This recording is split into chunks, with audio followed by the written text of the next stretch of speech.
வணக்கம் நண்பர்களே. தமிழர்களின் இதய தெய்வமாகவும் ஞானத்தின் கடவுளாகவும் வீரத்தின் அடையாளமாகவும் போற்றப்படும் முருகப்பெருமானின் வரலாற்றை பற்றி இன்று பார்க்க போகிறோம். முருகன் ஏன் 6 முகங்களுடன் காட்சி அளிக்கிறார், வேல் எப்படி கிடைத்தது, சூரபத்மனை ஏன் அழித்தார் என்பதையும் தெரிந்து கொள்வோம். முருகனின் பிறப்பு. அசுரர்களின் கொடுமை அதிகரித்த காலம் அது. குறிப்பாக சூரபத்மன் என்ற அசுரன் தேவர்களை மிகவும் துன்புறுத்தினான்.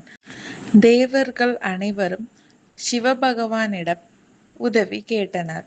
அப்போது சிவபெருமானின் 3வது கண்ணிலிருந்து 6 தீப பொறிகள் தோன்றின. அந்த தீப்பொறிகளை அக்னி பகவானும் வாயு பகவானும் சேர்த்து சரவண பொய்கை என்ற இடத்திற்கு கொண்டு சென்றனர். அங்கு அந்த 6 தீப்பொறிகளும் 6 குழந்தைகளாக உருவெடுத்தன. 6 முகன் உருவான கதை. அந்த 6 குழந்தைகளையும் கார்த்திகை பெண்கள் வளர்த்தனர். பின்னர் பார்வதி தேவி அந்த 6 குழந்தைகளையும் ஒன்றாக அணைத்தபோது ஒரு உடலும் 6 முகங்களும் கொண்ட குழந்தையாக மாறினான்.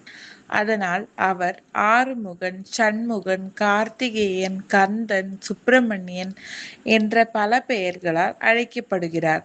வேல் கிடைத்த வரலாறு. சூரபத்மனை அழிக்க வேண்டும் என்பதற்காக பார்வதி தேவி முருகனுக்கு ஒரு சக்தி வாய்ந்த வேலை வழங்கினார். இந்த வேல் வெறும் ஆயுதம் அல்ல, அது ஞானத்தின் அடையாளம், அறத்தின் அடையாளம், தீமையை அழிக்கும் சக்தி என்று கருதப்படுகிறது. சூரசம்ஹாரம். சூரபத்மன் மற்றும் அவனது சகோதரர்கள் தேவர்களை மிகவும் துன்புறுத்தினார். அப்போது முருகன் தனது படையுடன் போருக்கு சென்றார். பல நாட்கள் நடந்த கடுமையான போரின் முடிவில் சூரபத்மனை எதிர்கொண்டார். சூரபத்மன் பல வடிவங்களில் மாறி போரிட்டான். இறுதியாக ஒரு பெரிய மரமாக மாறினான். முருகன் தனது வேலை கொண்டு அந்த மரத்தை 2ஆக பிளந்தார். அந்த 2 பகுதிகள் மயில், சேவலாக மாறின.